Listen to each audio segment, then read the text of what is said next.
성경에는 대예언서라고 하여서 이사야서, 예레미야서, 에스겔서, 다니엘서가 있습니다. 이 예언서는 환상을 통하여 하나님께서 계시하신 예언들로 이루어져 있기 때문에 오랜 기간 동안 학자들이 연구하여 왔지만 이 말씀들을 이해하는 방법에는 오직 상징적인 것과 비유에 의한 방법밖에 없음을 알게 됩니다.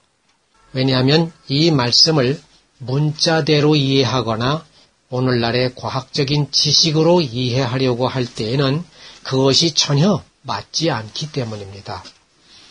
그것은 예언서뿐만 아니라 신약의 복음서에 있는 예수님의 말씀 중에서도 알 수가 있습니다. 우리가 익히 알고 있는 요한복음 6장 51절을 보면은 나는 하늘에서 내려온 살아있는 떡이니 사람의 이 떡을 먹으면 영생하리라고 하신 이 말씀을 보아서도 역시 이 말씀은 영적으로, 즉 상징적인 것으로 또는 비유적인 것으로 이해를 해야만 충분히 이 말씀의 본 뜻을 우리가 알아들을 수가 있다고 하는 것입니다. 그래서 성경에는 구약뿐만 아니라 또 신약에 기록된 모든 말씀들은 모두가 다 이렇게 상징 또는 비유 그리고 그 속에 들어있는 속뜻을 이해를 하여야만 우리가 충분히 이해할 수 있는 말씀이다라고 하는 것입니다. 그래서 이미 말씀드린 이 떡이라고 하는 거, 이것이 떡이 무엇을 상징하는지를 모른다면은 전혀 이 뜻을 알 수가 없는 것입니다. 만일에 이 말씀을 문자대로나 오늘날의 과학적인 지식으로만 본다면 하늘에서 어떻게 떡이 떨어질 수가 있겠습니까? 말도 안 되지요. 또 예수님이 나는 살아있는 떡이다라고 말씀하셨는데 어떻게 예수님이 떡입니까? 살아있는 떡입니까? 이것도 전혀 알 수가 없습니다. 우리는 떡이라고 하면은 무슨 쌀가루나 또는 밀가루 같은 것으로 만든 것, 반죽해서 쪄서 만들고 굽고 한 것들을 흔히 생각을 하는데 어떻게 예수님이 그렇게 반죽해서 구워진 떡입니까? 이거는 과학적으로 또는 문자적으로 보면은 이해를 할 수가 없는 것입니다. 그리고 또 곧 이어서 말씀하시기를 인자의 살을 먹지 아니하고 인자의 피를 마시지 아니하면 너희 속에 생명이 없느니라. 또 이렇게 말씀하고 계십니다. 그런데 우리가 어떻게 그 예수님의 살을 먹고 피를 먹을 수 있습니까? 우리가 식인종이 아니고서는 살과 피를 어떻게 먹고 살 수가 있습니까? 더군다나 식인종처럼 그분을 잡아먹지 않으면 우리에게 생명이 없다고까지 하셨는데 이게 또 무슨 말씀입니까? 그런데도 어떤 이들은 문자와 과학적인 지식으로 이 말씀을 보려고 하고 그래서 예수님이 하늘에서 내려온 분인데 그분은 매우 지능이 높은 외계인이다. 우주인이다. 이렇게들 말하고 있습니다. 그렇다면 그 외계인을 잡아먹어야만 그 외계인의 살과 피를 먹어야만 우리에게 생명이 있다는 말씀인데 이 외계인이라고 하는 예수님은 이미 벌써 2000년 전에 세상을 떠나고 없습니다. 그래서 내 윗대 조상들도 우리 위의 조선시대든 신라시대든 백제시대든 고구려시대의 조상들도 그 외계인의 살과 피를 뜯어먹지를 않으셨는데 어떻게 내가 그걸 먹을 수가 있습니까? 이건 말도 안 되는 얘기죠. 상식 밖의 이야기입니다. 그러므로 이렇게 성경 말씀을 과학적으로 보려고 하고 또는 문자적으로 보게 되면은 앞뒤가 안 맞게 되어 있는 것입니다. 이와 같은 것은 지금 우리가 다루게 될 내 생물의 내 얼굴 여기에도 적용이 되는 말씀으로 상징적인 것이 또 비유적인 것들이 그 속에 들어있다라고 하는 것으로 이해를 하여야만 된다고 하는 말씀에서 이렇게 예를 들어 말씀드린 것입니다.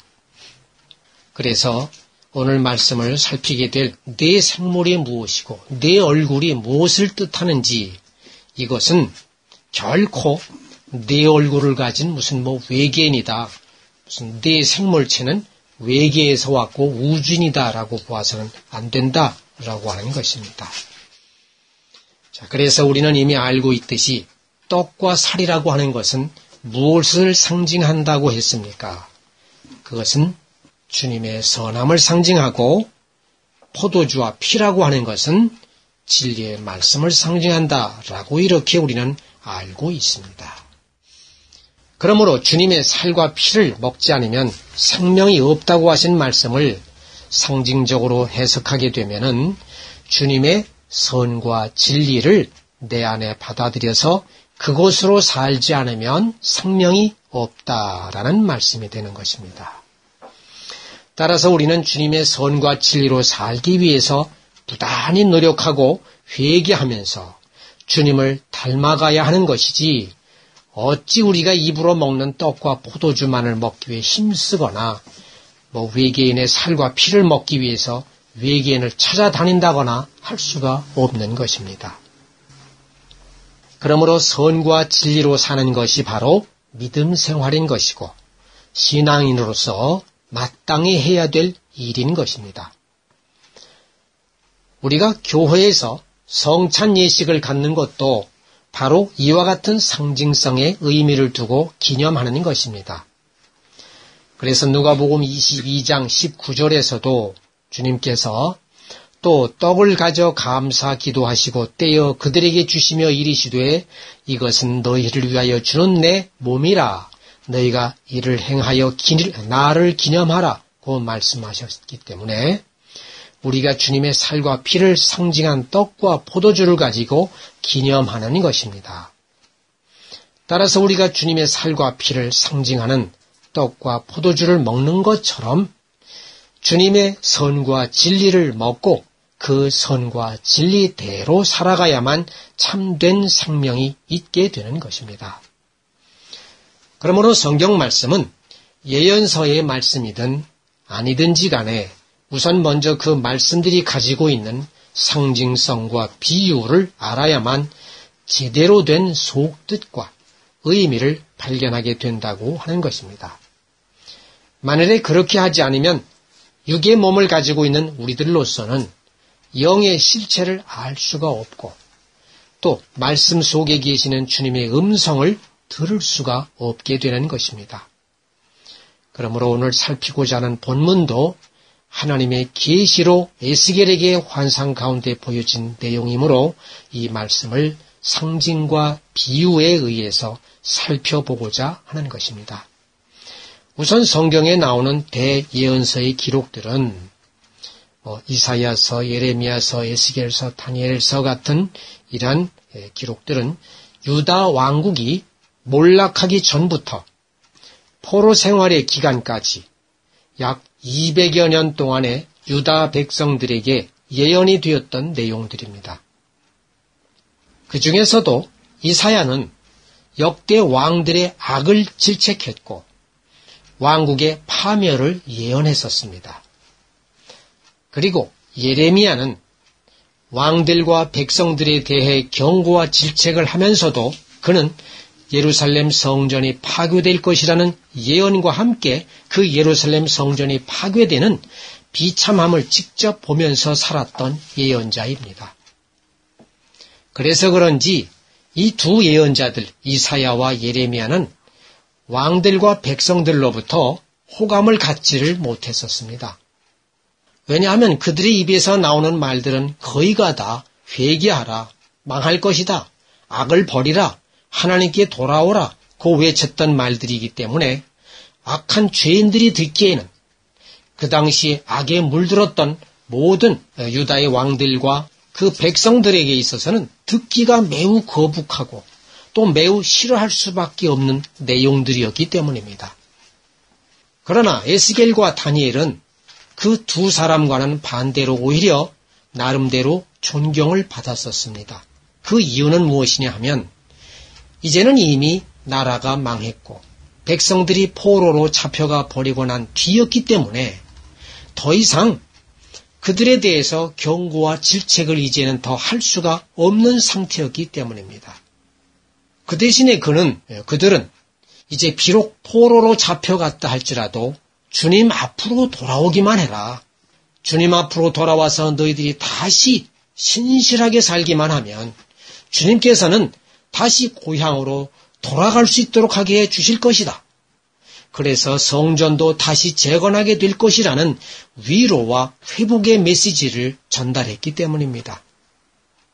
그래서 앞에 있었던 이사야와 예레미야보다는 그런대로 에스겔과 다니엘은 나름대로 존경을 받았던 사람들이라 볼 수가 있습니다. 그러나 이러한 예언들은 그 당시 유대 백성들에게만 주어진 메시지로 그 의미를 한정시킬 수가 없다고 하는 것입니다. 왜냐하면 이들 예언서는 영적이면서도 동시에 전 인류와 모든 이들을 대상으로 하여 악을 버리고 주님에게 돌아오라고 하는 메시지이기 때문입니다. 그래서 오늘은 이들 예언자들 중에서도 에스겔에게 보여주신 네 생물과 또 회막 안에 있던 그릇과 또 연결시켜 볼 것이고 또 사도 요한에게 보여주셨던 네 생물과 연계해 보면서 그것을 통해서 우리에게 주시고자 하는 하나님의 뜻이 무엇인지를 살펴보도록 하고자 하는 것입니다. 에스겔은 바벨론의 느부갓네살 왕이 유다를 멸망시키고 포로들을 잡아갈 때에 같이 끌려갔던 제사장 중에 한 사람입니다. 물론 같이 끌려간 자 중에는 다니엘도 있었습니다. 그런데 에스겔이 바벨론의 그발 강가에서 하나님을 환상 중에 만나보게 됩니다. 본문 1절을 보면 하늘이 열리며 하나님의 모습이 내게 보이니로 시작하면서 3절에는 여호와의 권능이 내 위에 있으니라고 하고 있고 또 그 밑으로 4절에는 내가 보니 북쪽에서부터 폭풍과 큰 구름이 오는데 그 속에서 불이 번쩍번쩍하여 빛이 그 사방에 비치며 그 불 가운데 단 쇠 같은 것이 나타나 보이고 라고 하고 있습니다. 그러므로 이 말씀은 하나님께서 에스겔에게 당신의 모습을 보여주시기 위하여 임한 것이라는 것을 알 수 있습니다. 여기서 폭풍과 큰 구름 속에서 불이 번쩍인다는 말씀은 전체적으로 볼 때에 매우 격렬하고도 강한 하나님의 권능을 나타내고 있는 것이죠. 그리고 이러한 모습은 악을 괴멸시키고자 그리고 악을 괴멸시켜서 선함으로 평정하시고자 하는 당신의 열정과 또 인류를 위한 사랑을 나타내신 말씀이라고 볼 수가 있습니다. 또 큰 구름이라고 하는 것은 큰이라고 이렇게 얘기를 하고 있죠. 그냥 일반적인 구름이 아니라 큰이라고 강조하고 있습니다. 큰 구름이라고 하는 것은 일반적으로 볼 때 구름이 상징하고 있는 바 일반적인 성경 말씀과는 달리 그 성경 말씀 중에서도 더 깊은 영적인 속뜻을 품고 있다고 하는 것을 말합니다. 그래서 그 말씀이 상징하는 바와 비유가 매우 크게 적용된 계시의 말씀이라는 것을 암시해 줍니다. 그래서 구름에 대한 것을 잠시 한번 살펴보면 민수기 11장 25절에서도 나옵니다마는 제가 말씀을 읽겠습니다. 여호와께서 구름 가운데 강림하사 모세에게 말씀하시고 그에게 임한 영을 70장로에게도 임하게 하시니 영이 임하신 때에 그들이 예언을 하다가 다시는 하지 아니하였다라고 한 말씀이 있습니다. 여기에서도 구름이 나옵니다. 이 구름도 하나님의 말씀이 모세와 장로들에게 영적으로 임했다라고 하는 것을 뜻하는 말씀입니다. 일반적으로 구름이 밑으로 내려와가지고 그냥 안개처럼 뿌유스름하게 사람들에게 덮어 씌워졌다라고 하는 그러한 일반적인 기상학적인 날씨적인 생각으로만 생각해서는 안 된다는 말씀입니다. 또 마가복음 13장 26절에서도 그때에 인자가 구름을 타고 큰 권능과 영광으로 오는 것을 사람들이 보리라 하는 구름도 상징성을 지닌 영적인 말씀을 통해서 우리에게 임하실 것이라는 것을 뜻하는 것이지 실제로 하늘에 떠있는 구름을 뜻하는 것이 아니라는 말씀입니다. 그런데 에스겔에게 하나님의 모습이 권능으로 보이실 때에 큰 구름이 보였다는 것은 그만큼 더 깊은 영적인 속뜻을 품고 있다고 하는 것을 암시해주고 있는 말씀입니다. 그리고 불이 번쩍번쩍하여 빛이 그 사방에 비치며 라고 한 것에서의 불은 사랑을 상징하고 빛은 진리의 말씀을 상징합니다. 따라서 이 4절 말씀은 전체적으로 볼 때에 주님의 인류를 위한 사랑이 매우 강하고 격렬함을 보여주신 것이죠. 그리고 악의 세력을 없애기 위해서 그분 스스로가 진리의 말씀이 되어서 사방으로 번져나가게 됨을 나타내 주신 것입니다. 그리고 그 불 가운데 단 쇠 같은 것이 나타나 보이고 라는 말씀은 주님의 뜨겁게 달구어진 사랑으로 악을 없애고 인류를 구원하시기 위한 쇠같이 강한 뜻을 품고 있음을 상징하는 것입니다. 그리고 5절 이하에서 10절까지는 그 불 가운데서 나타난 네 생물의 형상을 표현하고 있는데 그 모양이 어떻다는 것을 설명해 주고 있습니다. 그래서 10절을 보면은 그들에게 모두 네 얼굴이 있는데 그 모양은 사람의 얼굴, 사자의 얼굴, 소의 얼굴, 독수리의 얼굴이라고 하고 있습니다.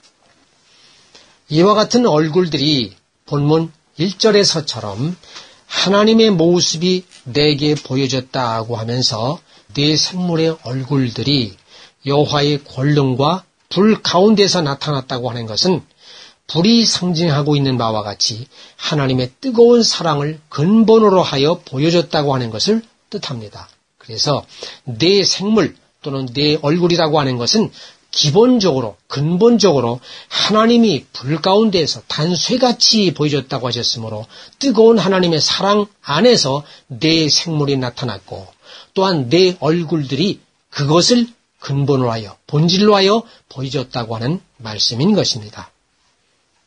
그래서 그것은 하나님께서 유다 백성을 구원하시고자 하는 마음이 열렬하였다는 것도 되지만 또 그 반면으로는 에스겔 자신이 하나님을 매우 뜨겁게 사모하였다는 것도 됩니다.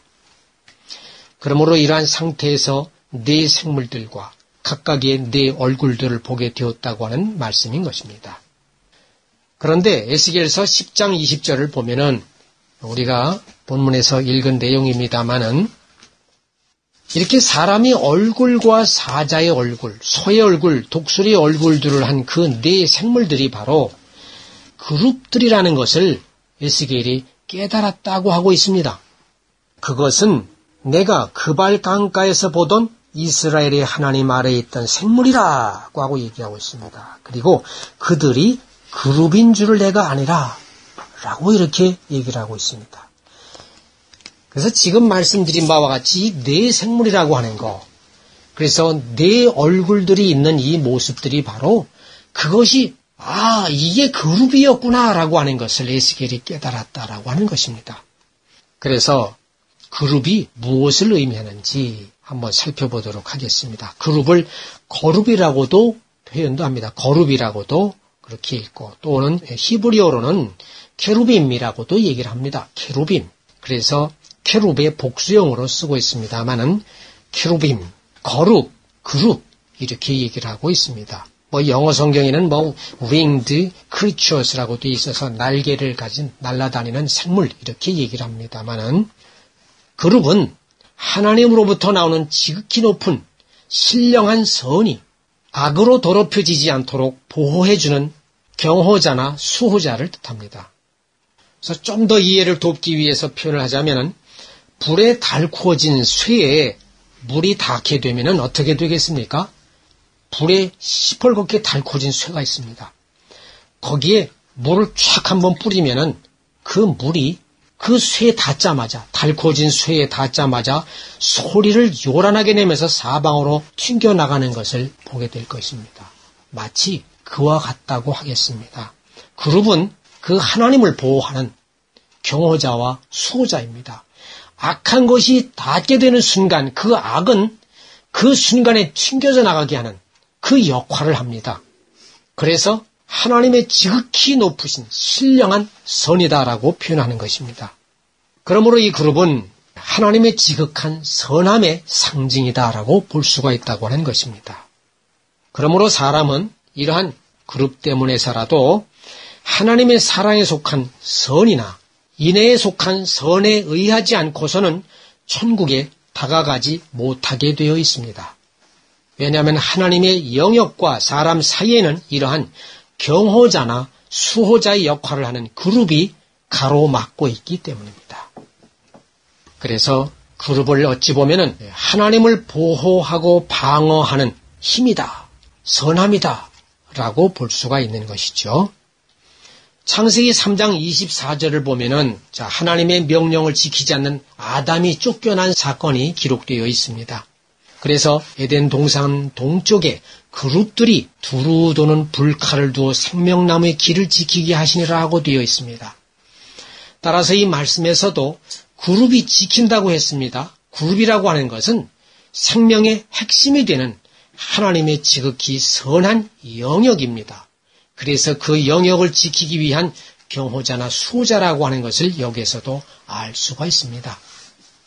그래서 더 이상 사람들이 이 말씀에서는 아담이 생명나무에 접근하지 못하도록 그 길목을 가로막고 있고요. 불칼이 두루두루 돌게 하셨다는 것이지요. 그래서 우리가 하나님 앞에 가려면, 즉 우리가 구원을 얻으려면 생명나무에 가야 되는데 생명나무에 가기 위해서는 이 지키는 그룹이 있기 때문에 그룹을 통과하지 않으면, 그룹으로부터 인정받지 않으면 갈 수가 없다는 사실입니다. 그러므로 그룹이라고 하는 것이 하나님의 정말로 높고 높은 신령하신 그러한 지극한 선이다라고 하는 것입니다. 그 선에 의하지 않고서는 하나님 앞에 도저히 갈 수가 없다는 말씀입니다. 그리고 출애굽기 25장 18절에서 22절을 보면은 금으로 그룹 둘을 속죄소 두 끝에 쳐서 만들되 한 그룹은 이 끝에 또 한 그룹은 저 끝에 곧 속죄소 두 끝에 속죄소와 한 덩이로 연결할지며 그룹들은 그 날개를 높이 펴서 그 날개로 속죄소를 덮으며 그 얼굴을 서로 대하여 속죄소를 향하게 하고 속죄소를 궤 위에 얹고 내가 네게 줄 증거판을 궤 속에 넣어라. 거기서 내가 너와 만나고 속죄소 위 곧 증거궤 위에 있는 두 그룹 사이에서 내가 이스라엘 자손을 위하여 네게 명할 모든 일을 네게 이르리라 라고 이렇게 말씀하고 있습니다. 길게 이렇게 말씀드렸습니다만은 여기에서도 두 그룹이 있다라고 하는 사실입니다. 그래서 속죄소 위에 금으로 만들어진 그 그룹이 두 개가 서로 얼굴을 마주보고 향하고 있고, 그리고 얼굴을 마주보고 향하고 있는 그 밑에서 거기에서 하나님과 대화를 했었습니다. 속죄소의 크기라고 한다면 얼마나 될까요? 그것이 법궤라고 볼 수 있고 언약궤라고 하는 그 위에 그대로 놓여진 곳인데, 금으로 만들어진 곳인데, 한번 성경을 보면은요, 길이가 한 120cm 정도 될까요? 그 궤의 길이가 그렇습니다. 그 정도 되는 길이였고, 또 한쪽에는 얼마나 될까요? 한 80cm 정도 나올 거예요. 요 탁자 비슷하게 될 겁니다. 그래서 요 상자 안에 하나님의 법인, 계명의 돌판이 들어 있습니다. 이 궤 위에 여기에 금으로 이렇게 만들어져 있고 양쪽에 이렇게 그룹이 서로 이렇게 마주보게 했고, 그리고 이 속죄소라고 하는 이 자리에서 하나님과 대화를 했었던 장소입니다. 그래서 모세가 하나님과 대화를 하면서 속죄하는 순간에 하나님께서는 지극하신 선함으로 속죄하셨고, 또 기도를 하고 대화를 했었던 모세도 하나님의 선함으로 대화를 나눴었던 그러한 곳이다라고 하는 것입니다. 그래서 그룹이라고 하는 것은 그 대화 중에서 하나님의 선함이 더 이상 훼손되지 못하고 보호해질 수 있는 수호자로서의 역할을 했다고 할 수가 있다고 하는 것입니다. 그러므로 우리가 기도할 때에도 마찬가지입니다. 우리가 기도하는 순간에는 내 자리가 바로 속죄소가 되어야 할 것입니다. 그리고 우리가 기도하는 그 순간에는 내 기도가 하나님의 선과 반드시 일치하는 내용으로 기도를 드려야만 할 것입니다. 그리고 내가 기도하는 바로 내 머리 위에는 그룹이 둘이 나를 지켜보고 나를 주시하고 있다라고 하는 사실을 우리는 이거를 인지해야만 될 것입니다. 그래서 내 기도가 하나님 앞에 상달되어지는 기도가 되기 위해서는 반드시 하나님의 선함과 일치가 되는 기도로서 그 기도로 하나님과 대화를 해야 할 것이고 또 하나님께서는 선함으로 우리에게 말씀을 주시게 된다라고 하는 것입니다. 그러므로 반드시 하나님과 우리가 대화하는 순간에는 모든 것이 하나님과 우리와 사이에는 선함만이 남게 된다고 하는 것입니다. 그러므로 우리가 기도할 때 이것 주시옵소서 저것 주시옵소서 많이 요구를 합니다. 그러나 그 모든 원함들이 하나님의 선함과 하나님의 나라가 이 땅에 이루어지기를 원하는 선함으로 그득 찬 기도로야 되는 것이지 내 욕심과 내가 목적어라는 세상적인 것이 되어서는 안 되는 것입니다. 절대로 그런 기도를 하게 되면 그룹에 의해서 나를 내려다보고 있는 그룹에 의해서 그것은 차단되게 되어 있는 것입니다. 그러므로 그룹은 보호하는 보호자인 것이고 수호자다라고 하는 것입니다. 그리고 또 레위기 16장 2절을 보아서도 알 수가 있는데 그것은 여호와께서 모세에게 이르시되 네 형 아론에게 이르라 성소의 휘장 안 법궤 위 속죄소 앞에 아무 때나 들어오지 말라 그리하여 죽지 않도록 하라 이는 내가 구름 가운데에서 속죄소 위에 나타남이니라 고 하신 말씀이 있습니다. 이 말씀은 하나님의 거룩함이 즉 하나님의 지극히 높으신 선함이 부정한 인간에 의해서 훼손되는 순간 하나님을 둘러싸고 있던 그 선함의 극렬함이 부정한 인간을 죽이지 않도록 함부로 가까이 오게 하지 말라는 말씀인 것입니다. 따라서 그룹이 있다고 하는 것은 거룩한 성역임을 나타내는 뜻이기도 합니다. 그래서 에스겔이 본 그 그룹과 같은 역할을 수행하는 내 생물의 내 얼굴들도 역시 거룩한 성역을 지켜서 보호하고 수호하는 것임을 나타내는 것이라고 볼 수가 있습니다. 그런데 그 거룩함은 악과 구별된 선함에 있는 것입니다. 거룩이라고 하는 것은 악과 구별된 것입니다. 자, 그런데 이러한 지극한 선은 하나님에게만 둘러싸여 있어서 하나님만을 보호하고 있는 것이기도 하지만 그러나 세상에 있는 사람에게도 하나님의 선하신 그 보호함에 의해서 둘러싸여지게 되는 경우가 있습니다. 그러한 사람의 예를 들면 성경에 나오는 다니엘과 같은 사람입니다. 왜냐하면 다니엘은 맹렬히 타는 풀무불에서도 죽지 않고 살아났고 사자 굴에서도 사자에게 먹히지 않도록 하나님께서 보호하셨기 때문입니다. 이렇게 하나님의 선함으로 보호받을 수 있는 사람은 오직 하나님만을 두려워하고 생명을 걸고 하나님의 계명과 명령을 따르는 사람입니다. 이런 사람만이 보호함을 받게 된다고 하는 것입니다. 그러므로 이러한 사람을 일컬어서 지극히 하나님을 사랑하는 선한 사람이라 부를 수 있는 것입니다. 우리는 이러한 사람을 목표로 해야 합니다. 이 말씀은 또 바꿔 말하면 하나님을 사랑하는 자가 하나님으로부터 사랑을 받는다는 말씀과도 같습니다. 하나님을 사랑해야 하나님으로부터 사랑을 받는 것이지 우리가 하나님을 사랑하지 않으면 하나님도 우리를 사랑할 수가 없습니다. 그게 법칙이고 질서입니다. 그리고 다니엘 말고도 하나님을 사랑하는 선한 사람들은 악한 것이 자동적으로 싫어지게 되어 있습니다.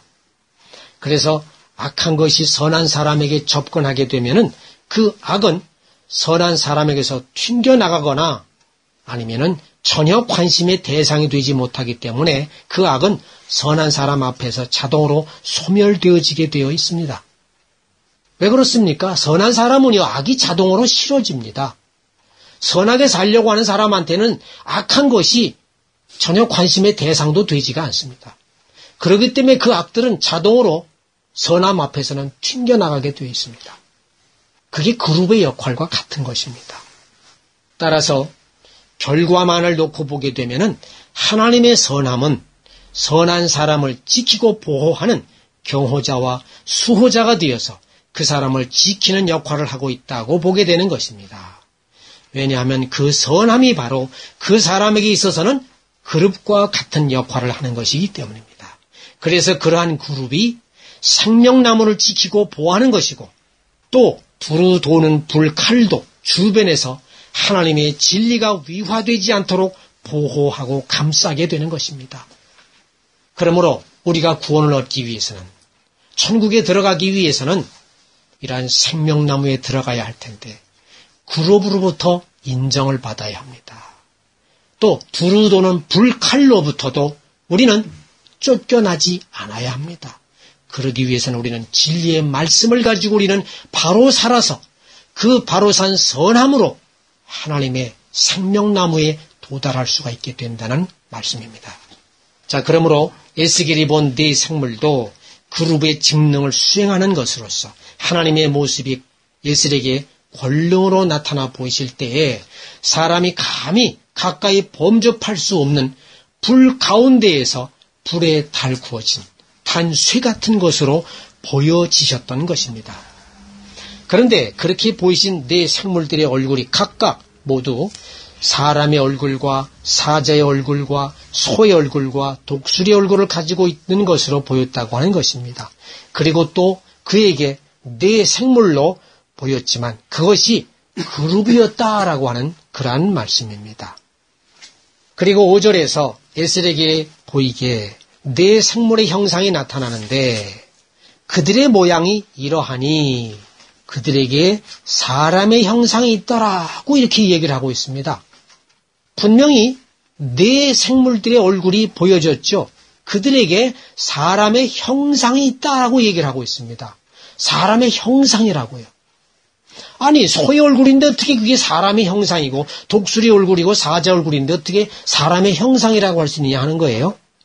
그러나 그 사람의 형상이 왜 사람의 형상이었냐 하면은 그 사람의 형상이 곧 하나님이시기 때문입니다. 또 하나님 자신이 바로 참 사람이시기 때문입니다. 그러한 하나님의 사람의 참 사람의 모습이 그룹에 의하여 투영되어 에스겔에게 보여지게 된 것입니다. 그러면 이제 그 각각의 네 얼굴들을 살펴보도록 하겠습니다.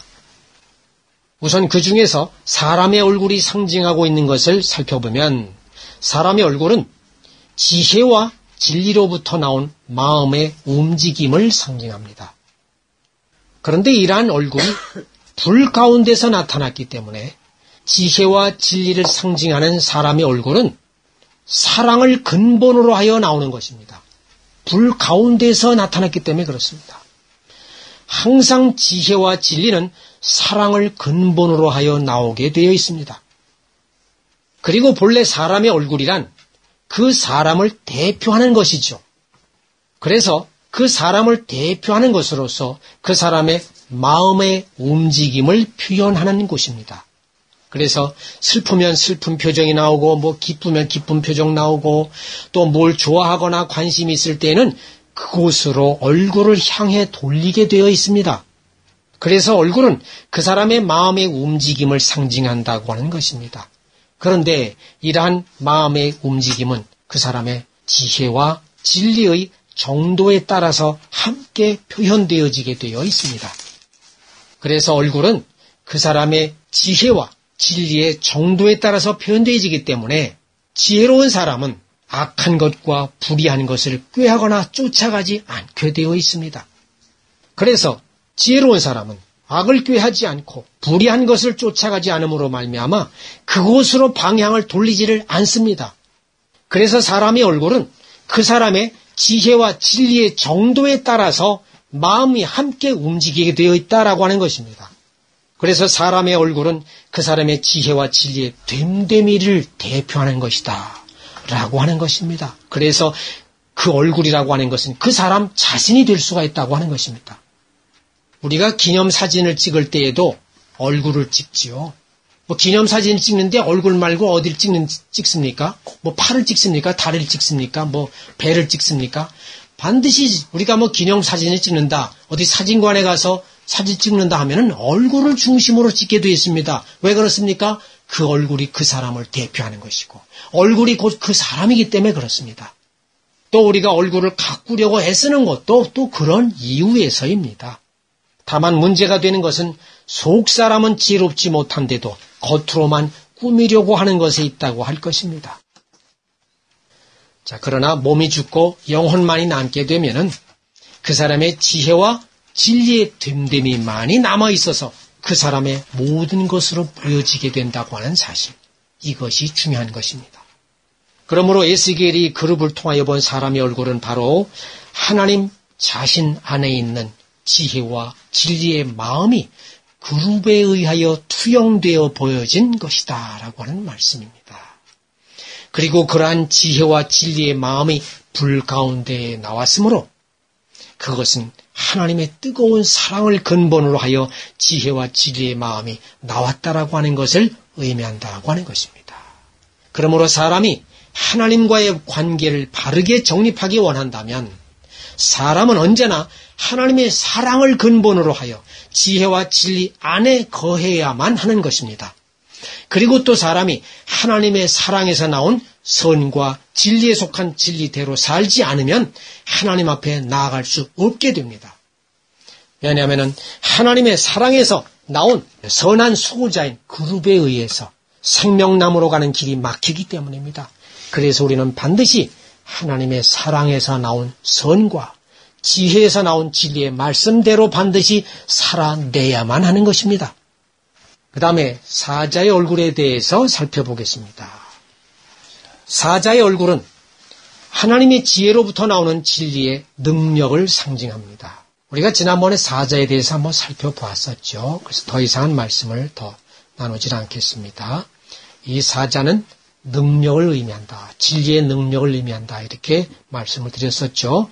그러므로 사람이 하나님의 지혜로부터 나오는 진리를 소유하지 않으면 하나님 앞에 역시 나갈 수가 없게 되는 것입니다.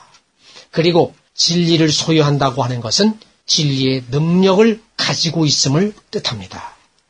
그래서 우리는 하나님의 능력을 원합니다. 하면서 능력을 많이 구합니다마는 이 능력은 하나님의 진리로부터 나오게 되는 것입니다. 그런데 이 하나님의 능력은요, 하나님으로부터 직접 나오는 능력은 너무나도 지고하고도 신령하신 능력이기 때문에 사람으로서는 도저히 가질 수가 없고 감당할 수 없는 것입니다, 사실은. 그러나 하나님은 능력을 주실 때 사람에게 알맞도록 능력을 주시게 되는 것이죠. 좀 더 낮은 차원에서 주시게 됩니다. 그래서 하나님은 이 세상에서도 하나님의 지혜와 진리에 따라 사는 자들에게 그 필요에 따라 진리의 능력을 미약하나마 발휘할 수 있도록 허락을 하십니다. 그러한 사람의 예를 성경에서 본다면 12 제자들과 같은 사람들이라 할 것입니다. 마태복음 10장 1절에 나오는 내용이 여기에 해당되는 내용입니다만 예수님께서는 그의 12 제자를 부르사 더러운 귀신을 쫓아내며 모든 병과 모든 약한 것을 고치는 권능을 주시니라 고 되어 있습니다.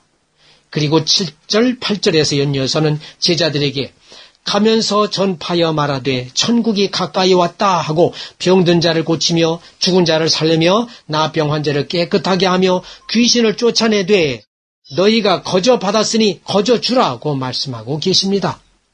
이러한 능력은 하나님의 지혜와 진리 안에 있는 자에게만 주시게 되어 있는 능력입니다. 그래서 고치고 살리고 깨끗하게 하고 쫓아내는 일을 하는 것이 바로 하나님의 진리의 말씀인 것입니다. 우리는 이 말씀에 의해서 모든 것을 고칠 수가 있고 살릴 수 있고 깨끗하게 할 수 있고 귀신을 쫓아내게 할 수가 있는 것입니다. 그것이 바로 말씀에 의해서인 것입니다. 그래서 그것이 능력이라고 하는 것이고 이러한 능력은 바로 말씀에 의해서 진리의 말씀에 의해서 능력이 나타나는 것이다라고 하는 것입니다. 그래서 에스겔에게 보여주셨던 이 사자의 얼굴이 바로 그와 같은 하나님의 진리의 능력이라고 하는 것입니다.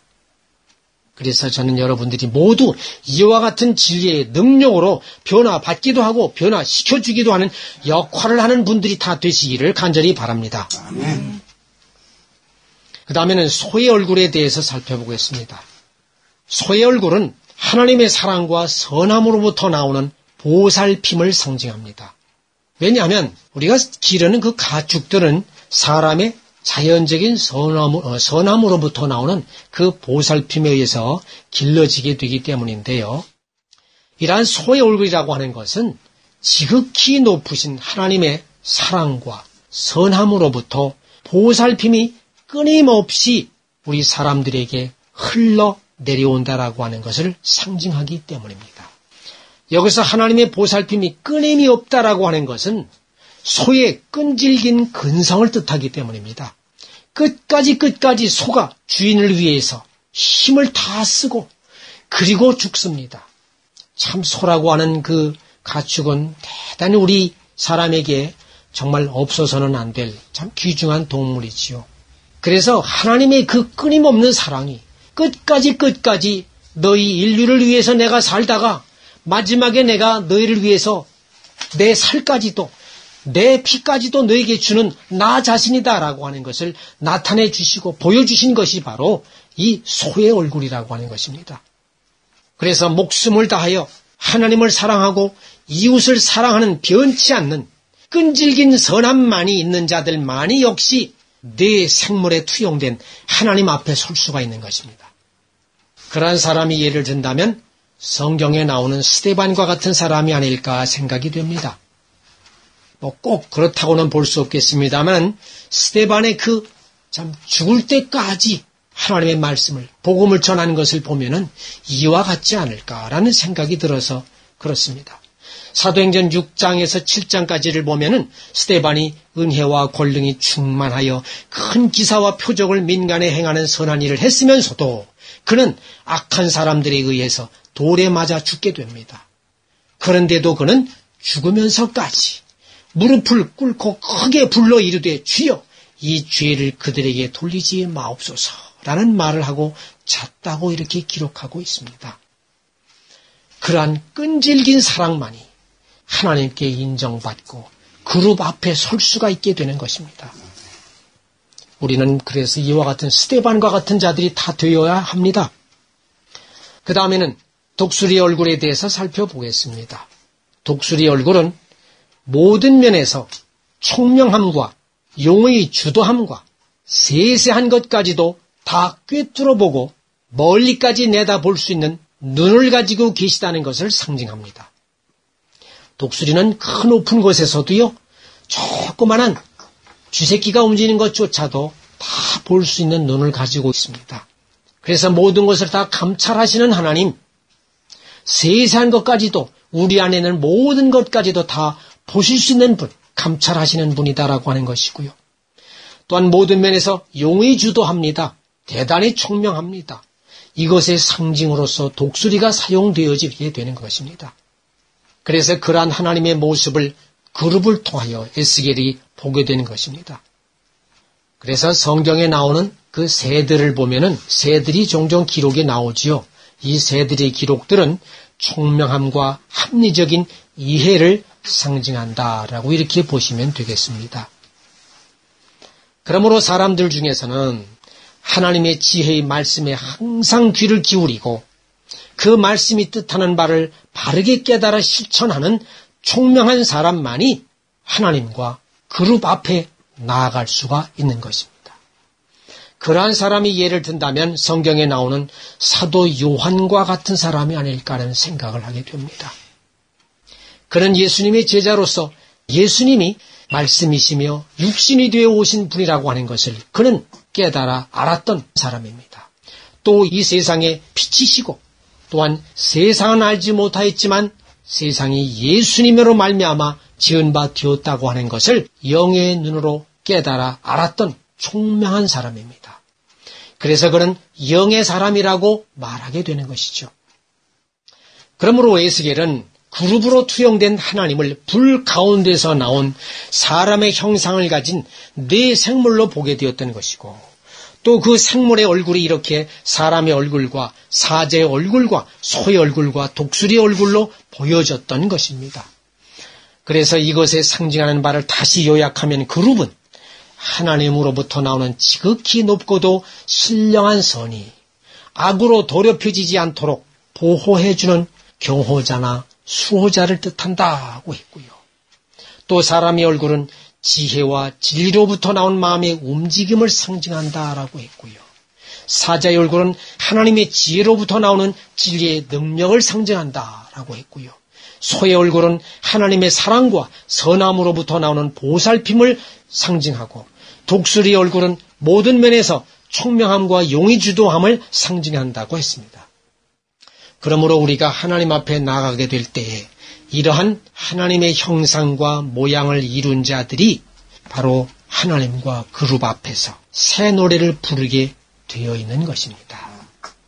그것이 바로 우리가 본문에서도 읽었듯이 계시록 14장 3절의 말씀과 같이 그들이 보좌와 네 생물과 장로들 앞에서 새 노래를 부르니 땅에서 속량함을 받은 14만 4천 밖에는 능히 이 노래를 배울 자가 없더라고 하신 말씀인 것입니다. 지난번에 14만 4천이라고 하는 것이 수없이 많은 숫자를 의미한다고 했습니다. 그러나 아무리 많은 숫자라 한다 하여도 하나님의 형상과 모양을 이룬 자가 아니면 그 앞에 설 수가 없습니다. 우리 인류가 이 세상에 태어나서부터 지금까지 그리고 앞으로도 그 인류들이 수없이 많은 자들이 태어나고 죽고 태어나고 죽으면서 수없이 많은 자들이 천국에 가게 될 것입니다. 물론 지옥에 갈 자들도 수없이 많을 것입니다. 그러나 아무리 천국에 갈 자가 그렇게 수없이 많다 하더라도 그 앞에 갈 수 있는 자들은 그 앞에서 노래 부를 수 있는 자들이라고 하는 것은 단 하나님의 형상과 모양을 이룬 자들 아니면은 갈 수가 없는 것입니다. 그러므로 죄인 된 우리가 어떻게 해야 구원을 얻을 수 있는지를 이제 알았기 때문에 더 이상 이제는 입이 있어도 할 말이 없을 것입니다. 그러므로 겸손히 천지의 주제이신 하나님 앞에 엎드려서 나의 생명을 다하여 이제부터는 그분을 사랑하고 이웃을 사랑하라는 그분의 계명에 순종해야 할 것이고 하나님께서 원하시는 온전한 사람의 형상과 모양을 이루어야 될 것입니다. 그래서 우리 교회 교인들은 모두가 다 정말 진정으로 바라건대 정말로 하나님의 형상과 모양을 이루고 우리가 창세기에 나오는 말씀처럼 하나님은 사람을 자신의 형상과 모양대로 만드셨다고 하셨듯이 우리가 그러한 하나님의 형상과 모양대로 살아야만 할 것입니다. 그래서 이러한 형상과 모양을 이루는 우리 모든 교인들이 다 되시기를 간절히 바랍니다. 기도하시겠습니다.